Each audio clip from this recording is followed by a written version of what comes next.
Okay, आज class 10 का physics start करें। फिजिक्स का ये फर्स्ट चैप्टर है, ठीक है ना। फिजिक्स का फर्स्ट चैप्टर अगर एनसीईआरटी में देखा जाए तो ये लेसन नंबर 10 होगा। एनसीईआरटी के अकॉर्डिंग ये लेसन नंबर 10 होगा, है ना। जो टॉपिक है वो प्रकाश के परावर्तन तथा प्रकाश के अपवर्तन, यानी रिफ्लेक्शन और रिफ्रैक्शन। याद रखिएगा, ये परावर्तन यानी रिफ्लेक्शन और अपवर्तन यानी रिफ्रैक्शन। क्या होता है, दोनों के बीच क्या अंतर है? एक छोटी सी अंतर है।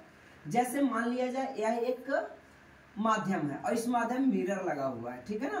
क्या लगा हुआ? मिरर लगा हुआ है। ये एयर मीडियम है, इधर से कोई रे आया, इंसिडेंट रे, और ये टकराया मिरर पे और वहां से रिफ्लेक्ट हो गया, है ना।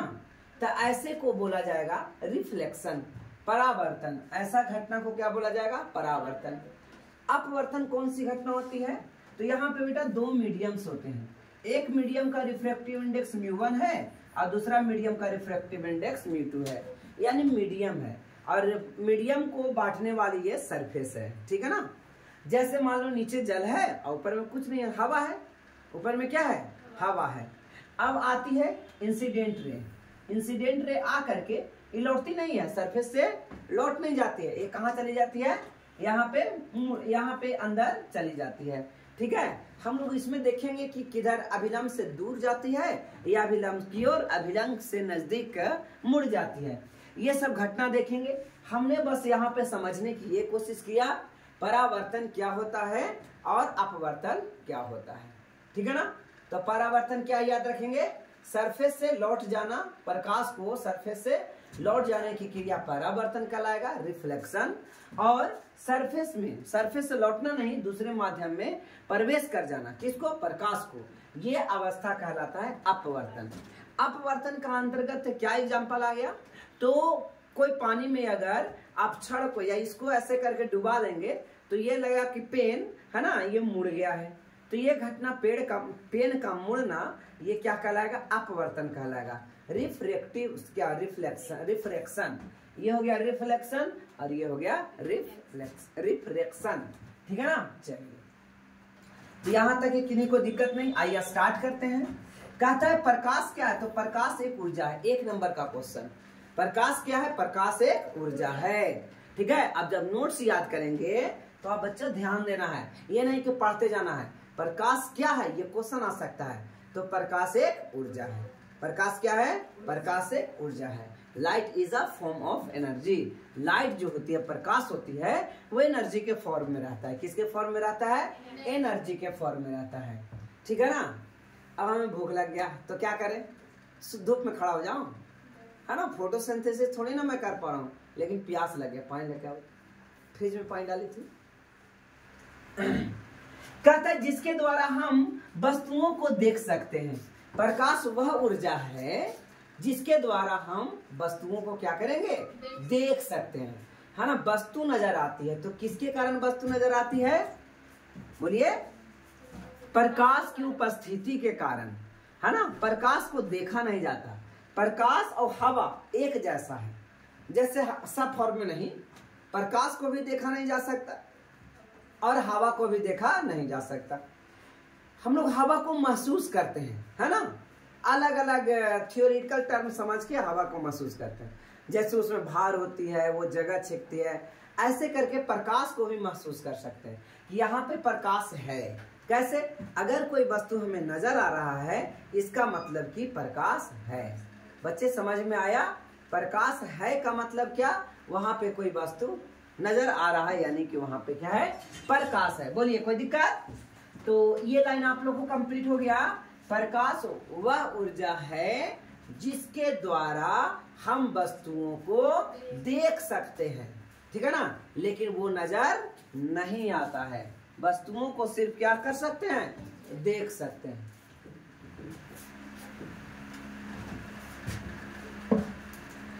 प्रकाश वह ऊर्जा है जिसके द्वारा हम वस्तुओं को देख सकते हैं। बोलो, याद हो गया? अब एक लाइन में कोई, अब इसको ज्यादा रट्टा नहीं, लेकिन 1-2 बार पढ़िए जरूर, ज्यादा रट्टा मारी मत। प्रकाश के गुण, अब ये क्वेश्चन आपके एग्जाम के पॉइंट ऑफ व्यू से बहुत इंपॉर्टेंट है। प्रकाश का गुण क्या होता है? इंग्लिश में बोलेंगे properties of light, properties of light या कैरेक्टरिस्टिक्स ऑफ लाइट। ठीक है बच्चे। प्रकाश सरल या सीधी रेखाओं में गमन करती है। गमन करना मतलब चलती है। प्रकाश सीधे रेखाओं में क्या करती है?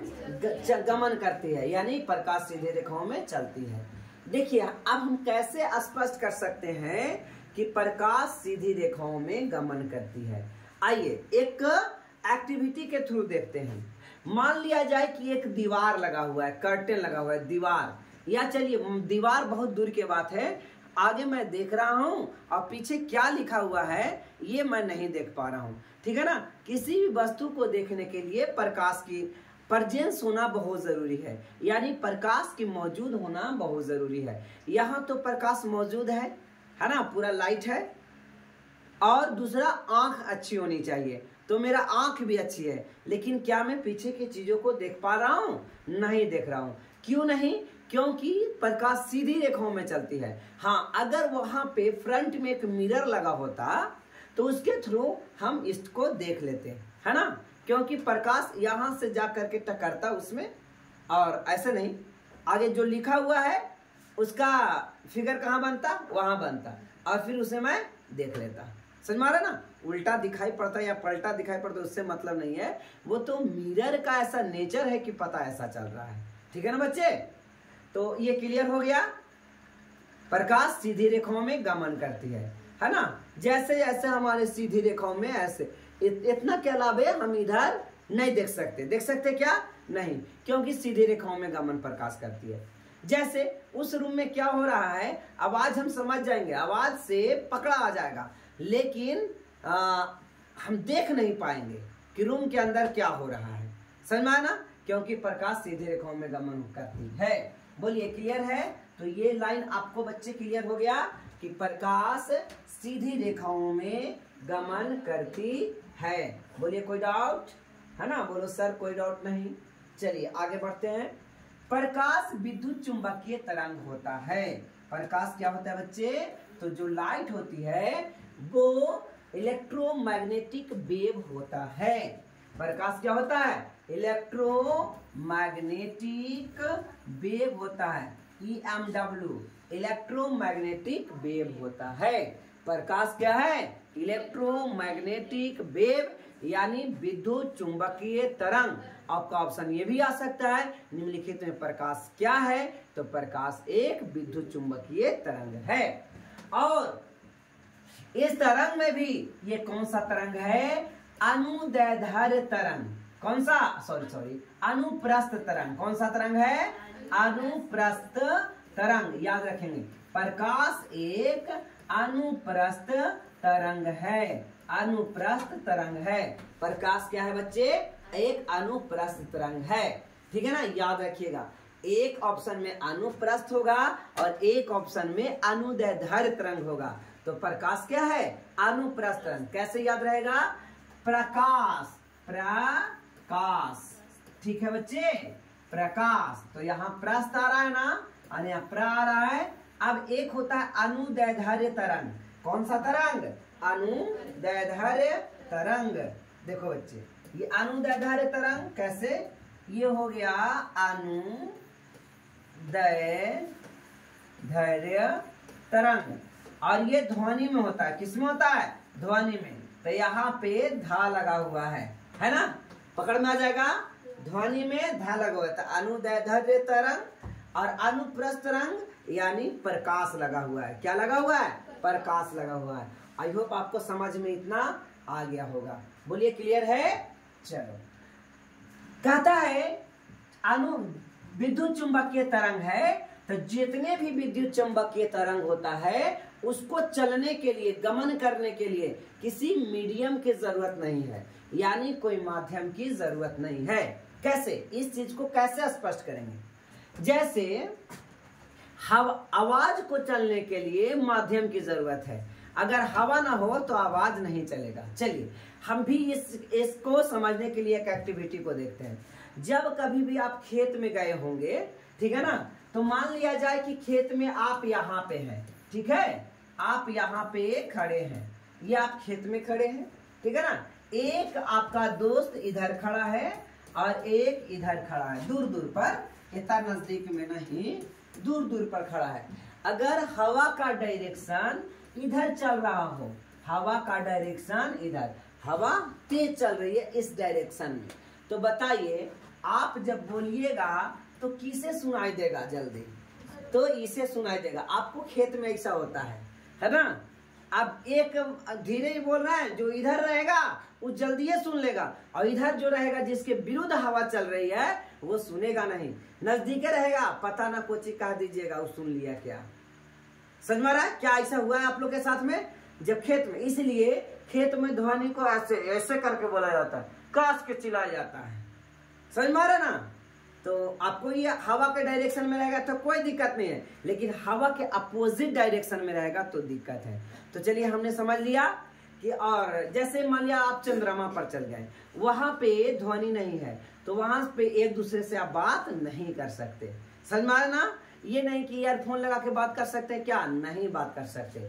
उसके पीछे भी रीजंस क्या है, बात क्यों नहीं कर सकते?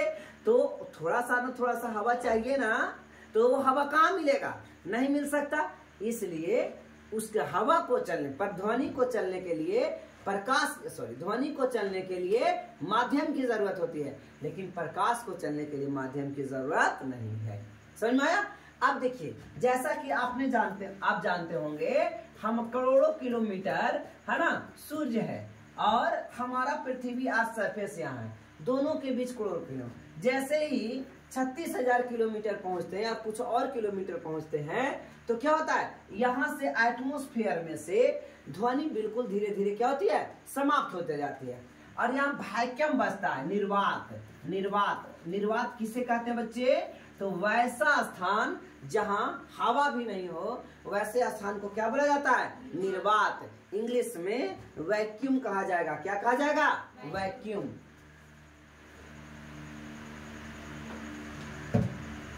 निर्वात यानी वैक्यूम, निर्वात यानी वैक्यूम, उसको क्या कहा जाएगा, वैक्यूम कहा जाएगा। बोलो क्लियर, निर्वात कहा जाएगा, वैक्यूम कहा जाएगा, है ना। किन्हीं को कोई डाउट नहीं है ना।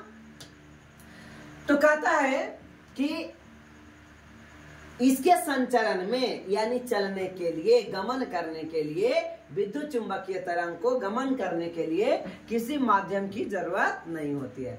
अब जितने भी इलेक्ट्रोमैग्नेटिक वेव हैं, विद्युत चुंबकीय तरंग है, उसको चलने के लिए माध्यम की जरूरत नहीं है। ठीक है ना। चलिए आइए अब नेक्स्ट देखते हैं। कहता है अपारदर्शी वस्तुओं, यहां समझिएगा बच्चे, प्रकाश अपारदर्शी वस्तुओं की तीक्ष्ण छाया बनाती है ना। तीक्ष्ण छाया मतलब है ना, शैडो, डार्क शैडो बनाती है। तीक्ष्ण मतलब डार्क शैडो बनाती है। देखो अब हम कहते हैं कि प्रकाश को पास करने के लिए इसको 3 भागों में डिवाइड किया। एक प्रकाश आर पार कर जाए, एक तो प्रकाश क्या हो जाए, आर पार कर जाए। प्रकाश क्या करे, आर पार। आर पार समझ में आ रहा है, प्रकाश इधर से इधर चला जाए। तो ये कैसे होगा, जब ये ट्रांसपेरेंट होगा, शीशा रहेगा, इधर से टॉर्च जलाएंगे तो इधर रोशनी चला जाएगा, है ना। तो प्रकाश जब आर पार कर जाती है किसी वस्तु से हो करके, तो ऐसे वस्तु क्या कहलाता है, पारदर्शी। क्या कहलाता है, पारदर्शी। याद रखेंगे क्या कहलाता है, पारदर्शी। ठीक है ना, पारदर्शी, ये वाला पारदर्शी कहलाता है। क्या कहलाता है बच्चे, पारदर्शी। इंग्लिश में कहते हैं ट्रांसपेरेंट। पारदर्शी को इंग्लिश में क्या कहते हैं, ट्रांसपेरेंट। पारदर्शी को इंग्लिश में ट्रांसपेरेंट कहते हैं। बोलिए समझ में आ गया। और दूसरा है, कहता है कि आप एकदम यहां पे क्या है, पूरा डार्क बना दिया ये, और इससे जब पास कराएंगे तो पास थोड़ा सा भी नहीं होगा। ऐसे घटना क्या कहलाती है, अपारदर्शी। क्या कहलाएगा, अपारदर्शी। समझ में आया। इसको इंग्लिश में ओपेक कहा जाता है। क्या बोलेंगे, ओपेक बोलेंगे। अपारदर्शी यानी OPEQUE, ओपेक। क्या कहा जाएगा बच्चे? ओपेक कहा जाएगा, याद रखिएगा, ओपेक कहा जाएगा, अपारदर्शी। और कुछ एक घटना और घटती है, कहता है कुछ नजर आता है कुछ नजर नहीं आता। जैसे तेल लगा हुआ कागज, तेल जब कागज पर तेल गिर जाता है तो देखते हो ना, पीछे जो लिखा कर आता है वो भी नजर आने लगता है। तो ऐसे घटना कहलाता है ट्रांसलूसेंट। क्या कहलाता है? ट्रांसलूसेंट, है ना। इसको इंग्लिश में कहते हैं पारभासी, हिंदी में पारभासी। क्या बोलते हैं बच्चे? पारभासी। बोलिए, किन्हीं को कोई डाउट? No doubt. इसको क्या बोला जाएगा? पारभासी, ट्रांसलूसेंट। ट्रांसलूसेंट इसका एग्जांपल क्या है? भींगा हुआ कागज या तेल लगा हुआ कागज, ठीक है। पारभासी या खराब धुंधला शीशा, खराब शीशा, है ना, पूरा पूरा अच्छा से आर पार नजर नहीं आता है, धुंधला शीशा। बोलो बच्चे, क्लियर है? यहां तक में किन्हीं को कोई डाउट नहीं। अगला, तो प्रकाश अपारदर्शी वस्तुओं की तीक्ष्ण छाया बनाती है। बोलिए, कोई दिक्कत? कैसा छाया बनाती है? तीक्ष्ण छाया, डार्क बनाती है। अब ये आपको अपारदर्शी वस्तु है, इधर से टॉर्च जलाएंगे तो उधर प्रकाश पार नहीं करेगा, तो ये इसका छाया बन जाएगा। देखिएगा, इसका क्या है, सब जगह यहाँ इतने लाइट लगा हुआ है, किसका शैडो पता नहीं चल रहा है किधर बन रहा है ना। एक्चुअली में इसका शैडो बनता, जब एक तरफ से लाइट आती तो इसका क्या होता? शैडो बनता।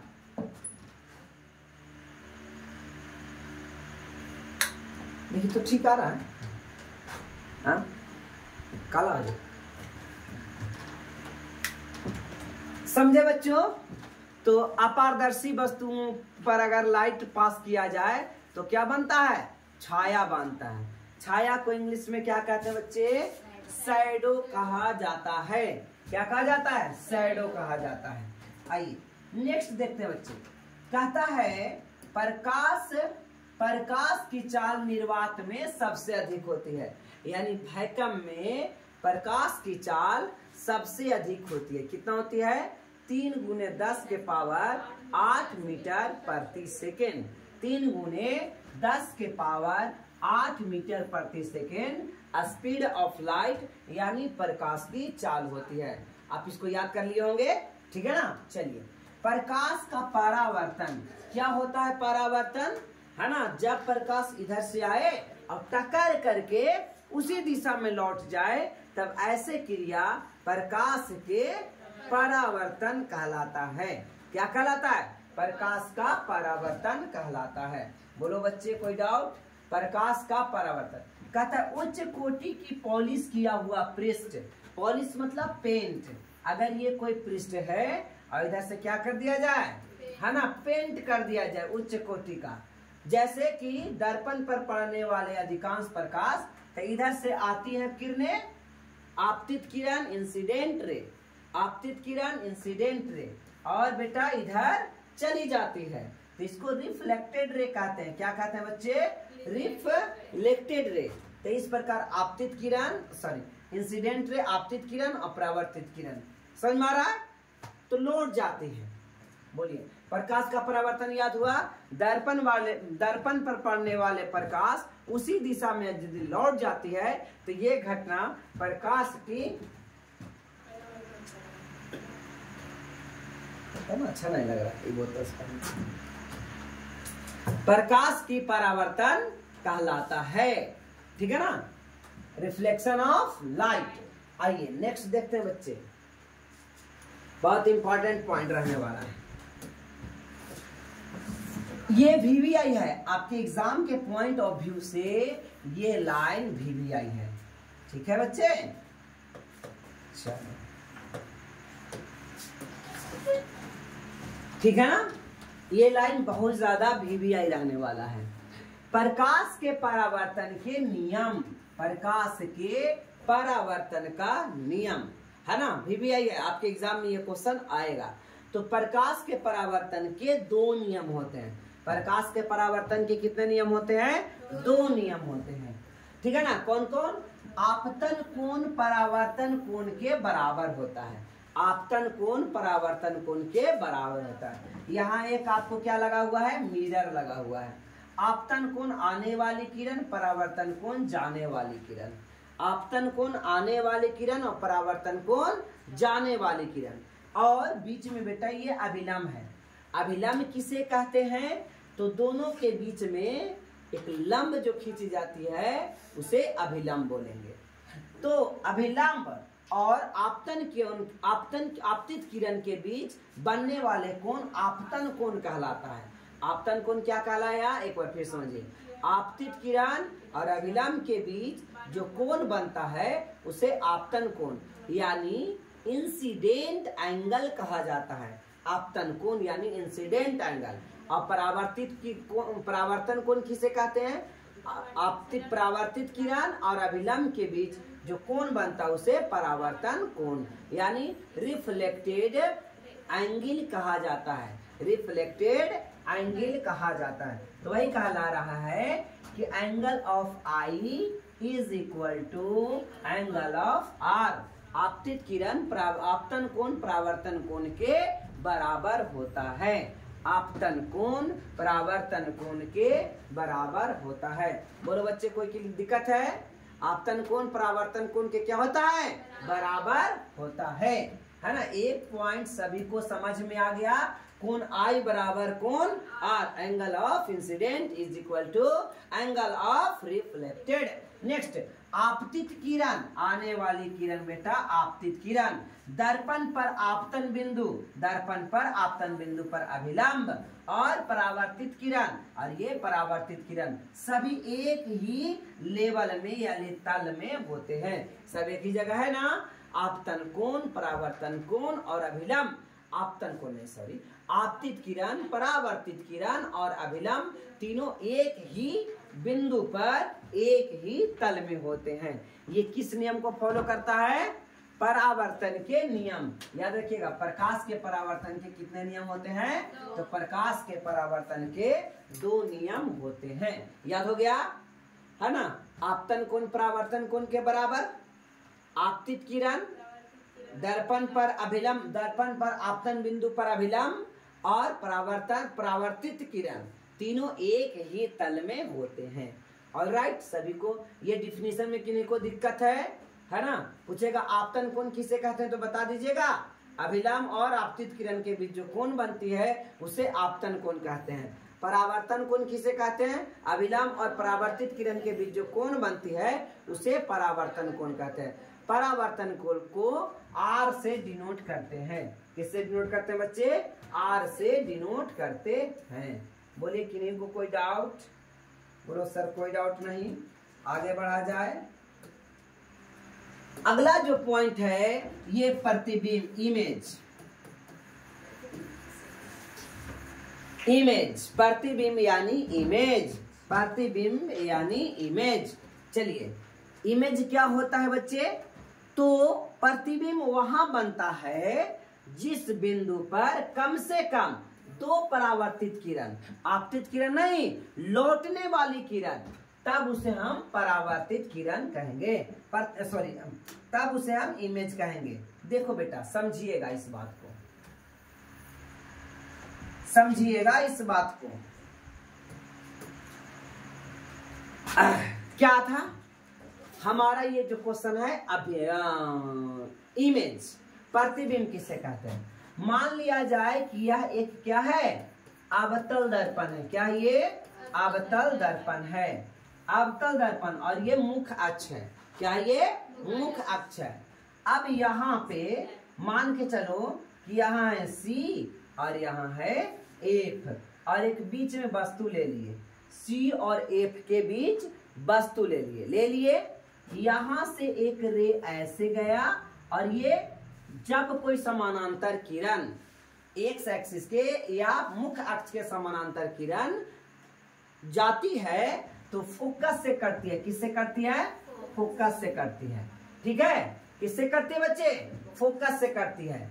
और जब कोई किरण पी पर, पी यानी पोल, पोल पर टकराती है तो जितना डिग्री से आता है उतना ही डिग्री से परावर्तित हो जाता है। जितना डिग्री से आता है उतना ही डिग्री से क्या होता है बच्चे?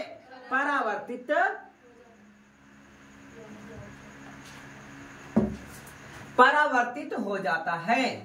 तो देखो यहां से ये गया और यहां ये है, देखिए टकरा गया ना यहाँ पे। हाँ बताइए, सी और अनंत, सी और एफ के बीच रहता है कोई वस्तु तो उसका इमेज कहाँ बनता है? सी और अनंत के बीच, सी और अनंत के बीच। देखिए इधर सी के इधर आ गया ना, अनंत के बीच। बड़ा बनेगा कि छोटा बनेगा? बड़ा बनेगा। देखिए बड़ा बना कि नहीं बना? देखो बेटा बड़ा बना ना। अब बताइए तक कहेगा सर ये तो दो जगह कट रहा है, एक जगह यहां कट रहा है और एक जगह यहां भी तो दो कट रहा है, नहीं कट रहा है, तो हम इसको मानेंगे कि नहीं मानेंगे? हाँ बोलो बेटा, मानेंगे कि नहीं मानेंगे? नहीं मानेंगे। प्रतिबिंब का परिभाषा ही था आपतित किरण नहीं, परावर्तित किरण दो जगह पर कटे। हाँ सर, है ना, दो जगह पर नहीं, यानी प्रतिच्छेद करे, दो किरण प्रतिच्छेद करे, दो किरण काटे। तो बताइए ये आपतित किरण था ना, ये है जरूर परावर्तित किरण। ये क्या है, कौन सा किरण है? अब मैं इसको अलग अलग पेन से बनाता हूं आपको अच्छा समझने के लिए बच्चों। ये हो गया आपतित किरण, ये क्या है?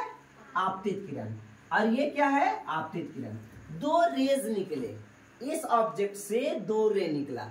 एक रे प्रिंसिपल एक्सिस के समानांतर गया तो फोकस से कट गया, और दूसरा रे पोल से गया। कहां से? पोल से। तो जितना डिग्री पर आता है उतना ही डिग्री से क्या होता है? चला जाता है। ठीक है ना, उतना ही डिग्री से चला जाता है।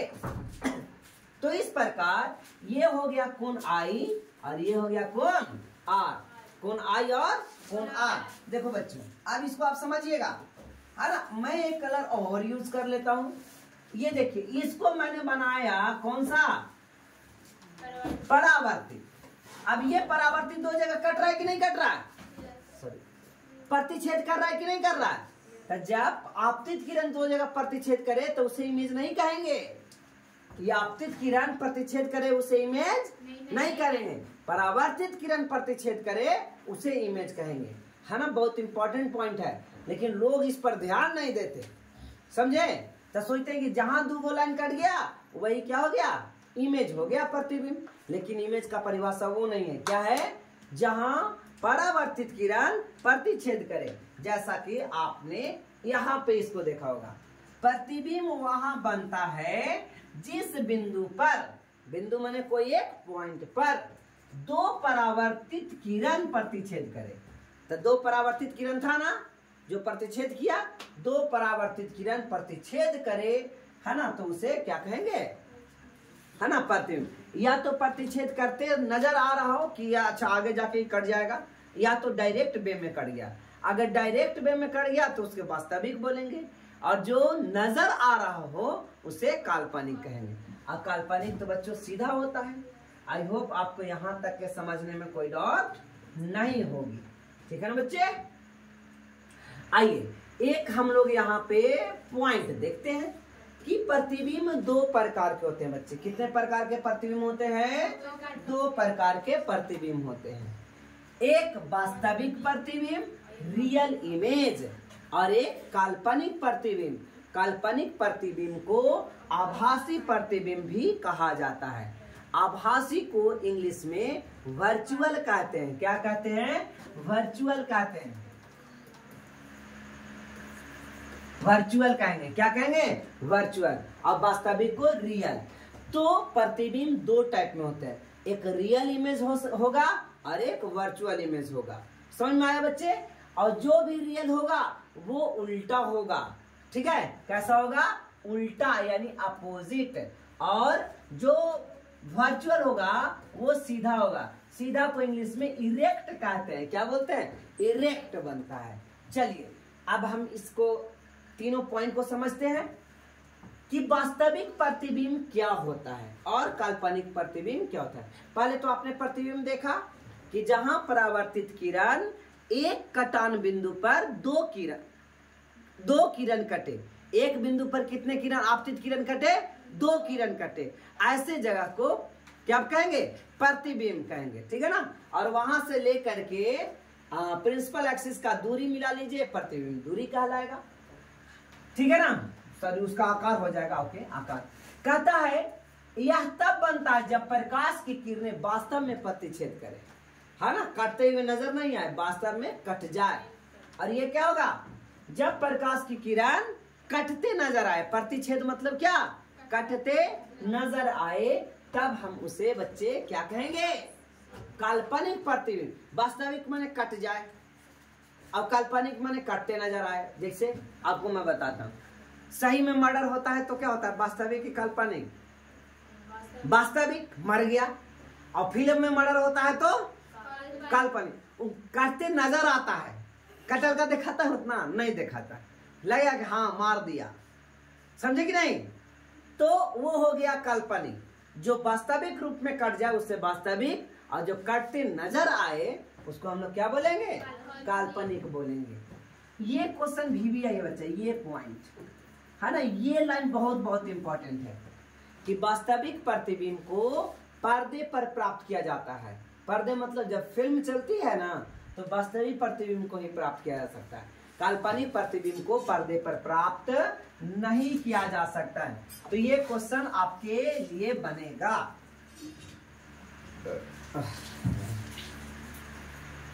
वास्तविक प्रतिबिंब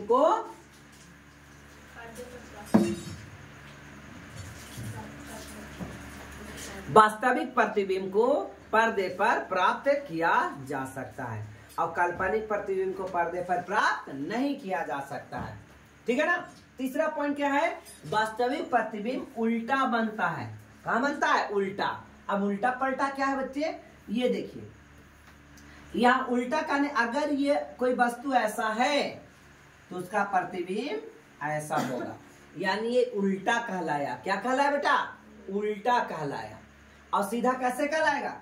अगर वस्तु ऐसा है तो उसका प्रतिबिंब भी ऐसा बने, तब वो सीधा कहलाएगा, समझे? चेहरा ऊपर तो चेहरा ऊपर, और चेहरा नीचे और पैर ऊपर, तब हो गया उल्टा। दाया का बाया नहीं, ठीक है ना। और आभासी प्रतिबिंब क्या होता है? सीधा होता है। आभासी प्रतिबिंब सीधा होता है। बोलो, याद हो गया तीनों लाइन? पहला लाइन क्या था? वास्तविक रूप से प्रतिच्छेद करे, वास्तविक प्रतिबिंब। काल्पनिक रूप से प्रतिच्छेद करे, काल्पनिक प्रतिबिंब। वास्तविक प्रतिबिंब को पर्दे पर प्राप्त किया जा सकता है, काल्पनिक प्रतिबिंब पर्दे पर प्राप्त नहीं किया जा सकता। वास्तविक प्रतिबिंब कैसा होता है? उल्टा होता है, और काल्पनिक प्रतिबिंब सीधा होता है बच्चे। बोलो क्लियर है ना? नहीं क्लियर? अरे बोलो सर क्लियर।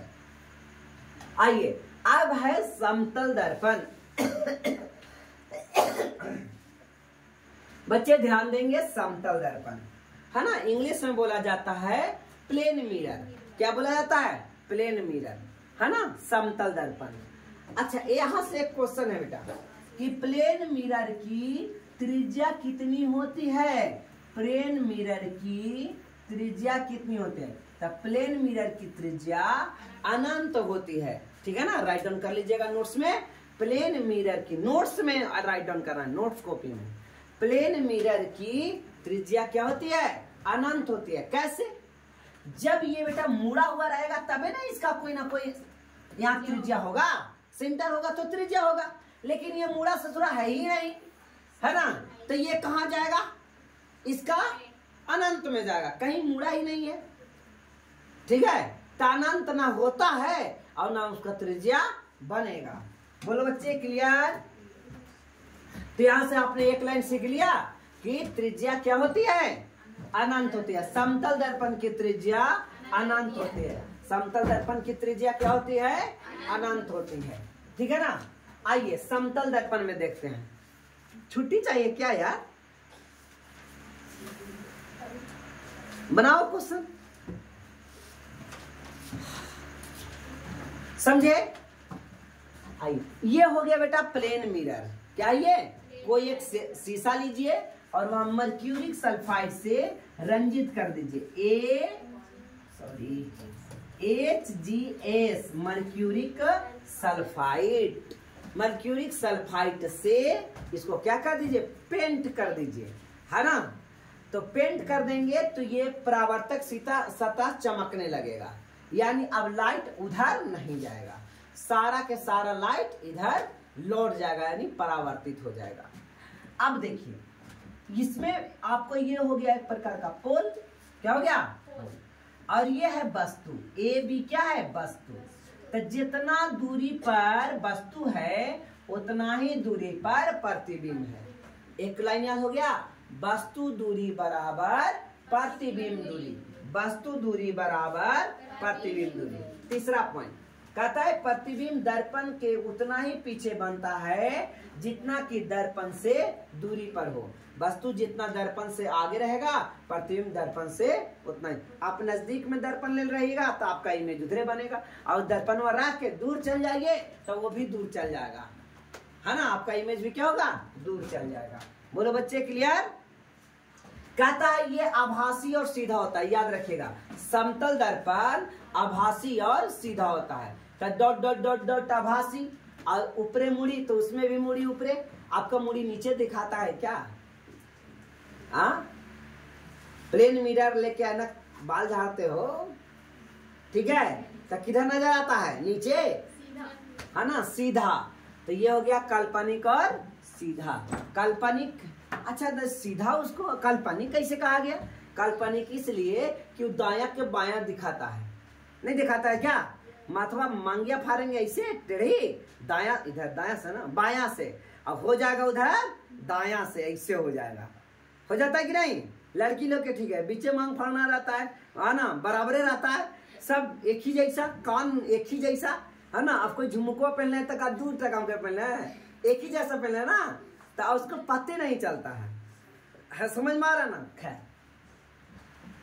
तो बेटा एक लाइन और, प्रतिबिंब का आकार वही होता है जो आकार वस्तु का होता है। तो हम कह सकते हैं प्रतिबिंब वस्तु की लंबाई बराबर प्रतिबिंब की लंबाई, इसमें बड़ा और छोटा नहीं, हमेशा बराबर बनता है। जितना बड़ा प्रतिबिंब उतना ही बड़ा, अरे बोलो तो, उतना ही बड़ा वस्तु, जितना बड़ा वस्तु उतना ही बड़ा प्रतिबिंब। 3 गो लाइन याद हो गया।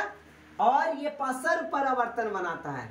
अब व्हाट इज पसर परावर्तन, इंग्लिश में कहते हैं पसर परावर्तन को लैटरल इन्वर्जन, है ना, लैटरल इन्वर्जन। अब देखिए लैटरल इन्वर्जन क्या है, अगर ये है बेटा मिरर और आर लिख दिए ऐसे, तो इसमें आर लिखा जाएगा ऐसे, इसी घटना को लैटरल इन्वर्जन कहते हैं।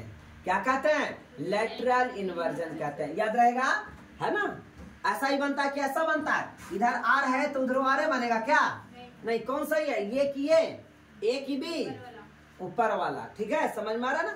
इसी घटना को पसर परावर्तन कहते हैं। क्या कहते हैं बच्चे, पसर परावर्तन कहते हैं। तो 4 पॉइंट याद रह गया। तो ये था किस चीज का, ये आंसर है समतल दर्पण, समतल दर्पण की गुण था, प्रॉपर्टीज ऑफ प्लेन मिरर, है ना, समतल दर्पण का गुण याद हो गया। आभासी और सीधा होता है, हमेशा आभासी और सीधा होता है। वस्तु दूरी बराबर प्रतिबिंब दूरी होता है। और क्या कहोगे, जितना दूरी, जितना बड़ा आकार है वस्तु का उतना ही आकार प्रतिबिंब का।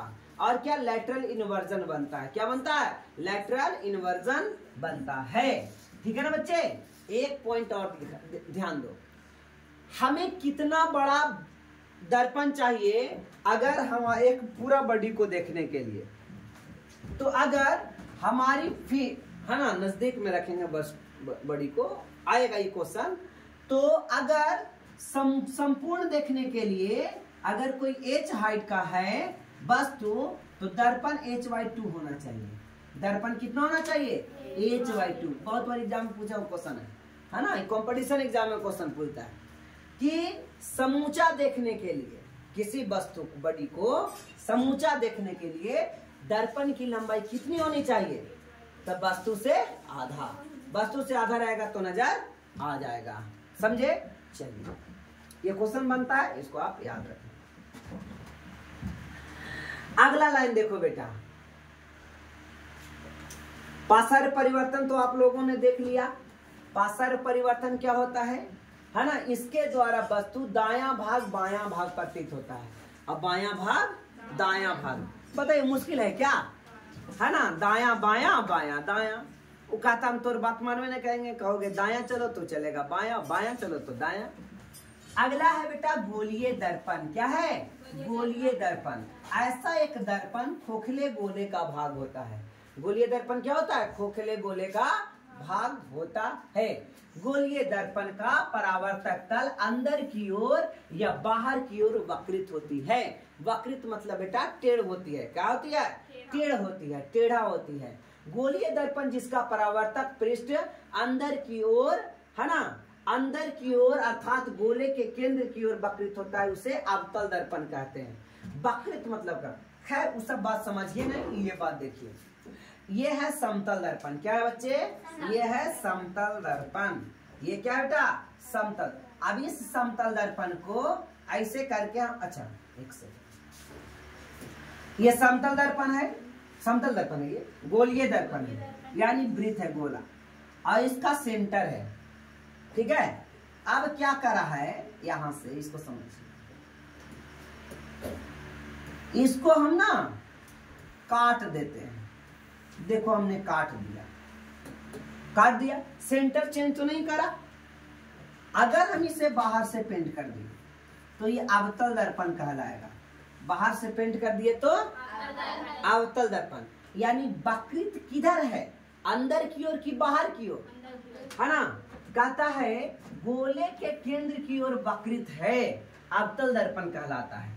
वक्रित माने टेढ़ा, अंदर की ओर है तो अवतल दर्पण। और अब बताइए पेंट किधर से है, अंदर से, तब इसको हम उत्तल दर्पण कहेंगे। अवतल और उत्तल में अंतर स्पष्ट कर लेंगे, है ना। उत्तल में क्या होगा, अंदर से पेंट रहेगा, और अवतल में बाहर से पेंट रहेगा। समझे, अवतल में किधर से, बाहर से, ठीक है ना, याद रखिएगा ये चीजें। कहता है गोलीय दर्पण जिसका परावर्तक पृष्ठ बाहर की ओर वक्रित रहती है। बाहर की ओर देखिए, ये अंदर की ओर धंसा हुआ है और ये बाहर की ओर उठा हुआ है। बाहर की ओर क्या है, उठा हुआ है। ऐसे याद रखना, पेंटे से ज्यादा बढ़िया याद रहता है ना। वक्रित बाहर की ओर, वक्रित बाहर की ओर उत्तल दर्पण, वक्रित अंदर की ओर, वक्रित अंदर की ओर, गोले के केंद्र की ओर यानी अंदर की ओर तो अवतल दर्पण। अवतल दर्पण अंदर की ओर, अवतल दर्पण अंदर नहीं है, हो गया कंफ्यूजन, खत्म हो गया कि नहीं। आ से अंदर, वा से अवतल दर्पण, है ना। और तो उल्टा हो जाएगा, उल्टा क्या, उत्तल दर्पण बाहर की ओर, उत्तल दर्पण बाहर की ओर। और पेंट से याद रहेगा ना, जब बाहर से पेंट रहेगा तो अवतल दर्पण, ठीक है ना बच्चे।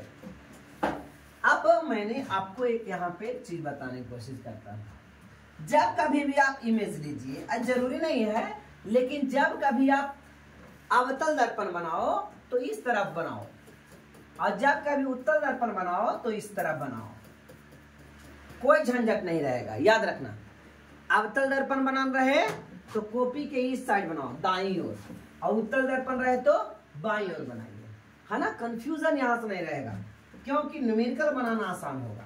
समझे बच्चे, चलिए, आई होप आपको यहाँ तक समझने में कोई डाउट नहीं होंगे। कोई डाउट है क्या? देखिए, ये उत्तल दर्पण हो गया। कहता है गोलीय दर्पण में सामान्यतः प्रयुक्त होने वाले कोई शब्द, जैसे ये है, देखो जैसा मैंने फिगर बनाया था उसी ढंग का है। एक गोलीय खोखले गोले का भाग है, ये खोखले गोले का भाग है। इसका एक प्रिंसिपल एक्सिस होगा, मुख अक्ष, है ना। ये क्या है, मुख अक्ष है। इस पर सी है, एफ है, पी है। सी वक्रता केंद्र, एफ फोकस, पी पोल यानी ध्रुव, है ना। आर से किसको डिनोट करते हैं, सी और पी के बीच की दूरी आर कहलाता है। सी पी और एफ के बीच की दूरी एफ कहलाता है, ठीक है ना बेटा। और M1 M और N क्या दिया हुआ है, M और N दिया हुआ है दर्पण। क्या दिया हुआ है, दर्पण। अच्छा, यहाँ कौन सा दर्पण लिया गया, अवतल या उत्तल? अवतल लिया है। क्या लिया बच्चे, अवतल लिया है। अवतल माने बाहर से पेन, अवतल मतलब बाहर से पेन, अवतल मतलब बाहर से पेन, बाहर से पेंट है ना। आइए इसमें जो जो पॉइंट की चर्चा है हम लोग भी उसी पॉइंट को चर्चा करते हैं। बस 1 मिनट।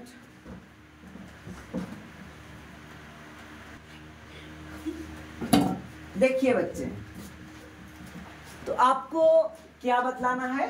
ध्रुव, है ना। ध्रुव क्या होता है? ध्रुव, है ना। तो कोई बड़ी बात नहीं है। ध्रुव जो होता है यह एक प्लेन मिरर है। क्या है बेटा? है ना, यह एक प्लेन मिरर है। बोलिए कौन सा मिरर है? अवतल दर्पण है। कौन सा दर्पण है? अवतल दर्पण को इंग्लिश में क्या कहते हैं? Convex mirror. क्या बोलते हैं? 2 झाप लगाएंगे, कॉनकेव बोलते हैं। क्या बोलते हैं? Concave mirror. बोलो बेटा क्या बोलते हैं? अवतल दर्पण को,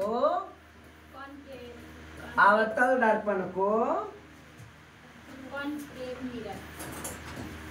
कॉनकेव मिरर कहते हैं। क्या कहते हैं बच्चे? कॉनकेव मिरर कहा जाता है। ठीक है, तो ये गोलीय दर्पण है। क्या सा दर्पण है? गोलीय दर्पण यानी अवतल दर्पण। ये हो गया मुख्य अक्ष। मुख्य अक्ष किसे कहते हैं?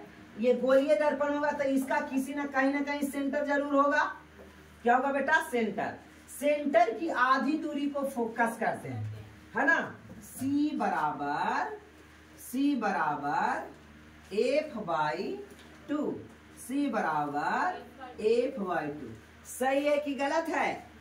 बोलिए सही है कि गलत है? तो बोलो कि सर ये तो गलत हो गया, ये 2C बराबर F हो गया, है ना। फोकस बड़ा कि C बड़ा? यहाँ फोकस बड़ा है, नहीं फोकस बड़ा है। फोकस से दोगुना है 2C, दोगुना केंद्र है तो है दोगुना, आधा है ना। तो ये गलत है। क्या है? सही होगा। क्या होगा सही? F बराबर C के आधा होगा। F के आधा नहीं, C के ना आधा है। यहां से यहां C का दूरी है और एक आधा दूरी हो जाएगा तो C/2। F बराबर C/2, F बराबर C/2। समझे बच्चे? तो ध्रुव हो गया। ये वाला दूरी क्या हो गया? ध्रुव कहलाया। इसको, इस बिंदु को ध्रुव कहते हैं। मुख्य अक्ष इसको बोलेंगे मुख्य अक्ष। वक्रता केंद्र इसको बोलेंगे वक्रता केंद्र। वक्रता त्रिज्या यहाँ से यहाँ तक की दूरी वक्रता त्रिज्या कही। सब दूरियां P से मापी जाती है। कहाँ से मापी जाती है? P से मापी जाती है। द्वारा अपर्चर क्या कहलाता है? दर्पण की मोटाई को अपर्चर कहते हैं। दर्पण जैसे ऐनक होता है ना, ऐनक कितना मोटा है तो दर्पण की मोटाई को अपर्चर कहते हैं। क्या बोलते हैं? और अति कहां तक तुमने लिखा था? स्क्वायर।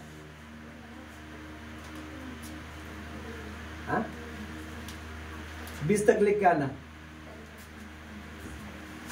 बोलिए अपर्चर यानी द्वारक, अपर्चर यानी द्वारक, अपर्चर यानी द्वारक। अब संडे को भी क्लास सुबह ही रखा करेंगे, 8 बजे सब कोई आता होता खा पी के नहीं। अपर्चर यानी द्वारक, याद हो गया। मुख्य फोकस है ना, यहाँ ये हो गया मुख्य फोकस, ये वाला दूरी स्मॉल। हाँ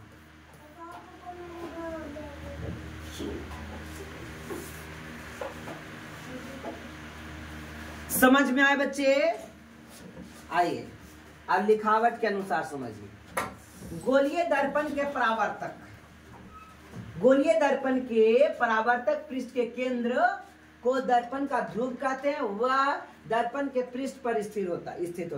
ये जो दर्पण का पृष्ठ है ना, इसी पर स्थित होता है। इसे P से सूचित करते हैं। मुख्य अक्ष क्या था? अभी देखा था कि गोलीय दर्पण और ध्रुव तथा वक्रता त्रिज्या से गुजरने वाली एक सीधी रेखा को मुख्य अक्ष कहते हैं। ये गोलीय दर्पण था और ये सीधी रेखा कहां से? C से लेकर के P तक की दूरी वक्र मुख्य अक्ष हो गया। वक्रता केंद्र क्या है? गोलीय दर्पण के परावर्तक पृष्ठ के एक गोले का भाग होता है। इस गोले का गोलीय दर्पण का वक्रता केंद्र कहलाता है, यानी C वक्रता केंद्र। इसे C से डिनोट करते हैं। अगला क्या बच्चे? वक्रता त्रिज्या। नेक्स्ट क्या है? वक्रता त्रिज्या।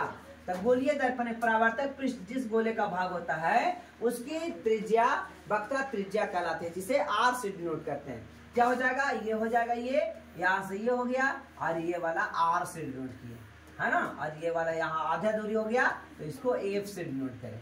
किससे डिनोट करें, एफ से डिनोट करें। अपर्चर क्या होता है, कहता है गोलीय दर्पण के परावर्तक पृष्ठ तल का वृत्ताकार सीमा रेखा का व्यास दर्पण का अपर्चर कहलाता है। यानी कितना मोटा है उसका व्यास कहलाएगा अपर्चर का। ठीक है ना। ये मैंने क्या किया, ये मैंने क्या किया,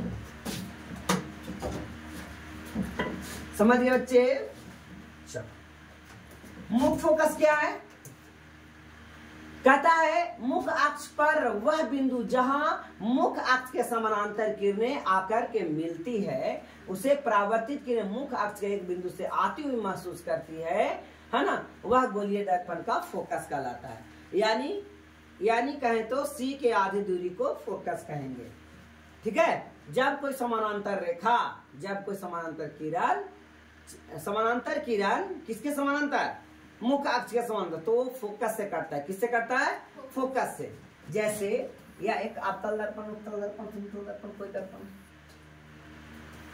है, यहाँ एक वस्तु है, देखिए मुख्य अक्ष के समानांतर चल रहा है, यह है मुख्य अक्ष, इसके समानांतर है कि नहीं, इसकी आधी दूरी में फोकस यहाँ है, तो ये कहां से कटेगा, फोकस से कटेगा।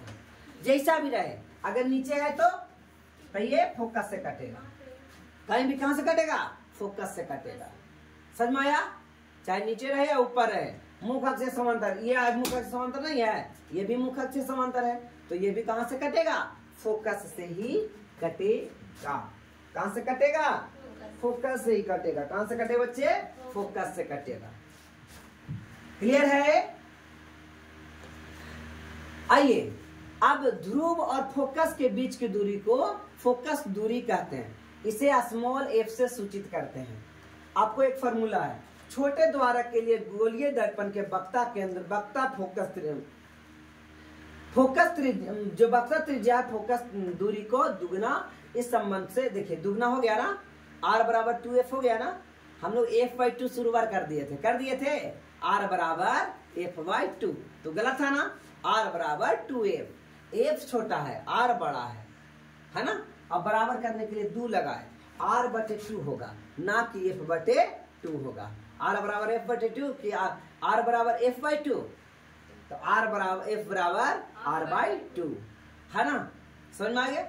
अगर त्रिज्या 10 सेंटीमीटर है तो फोकस कितना होगा, 5 सेंटीमीटर। अगर त्रिज्या चालू है ना, इतना देर हम करिए रहेगा,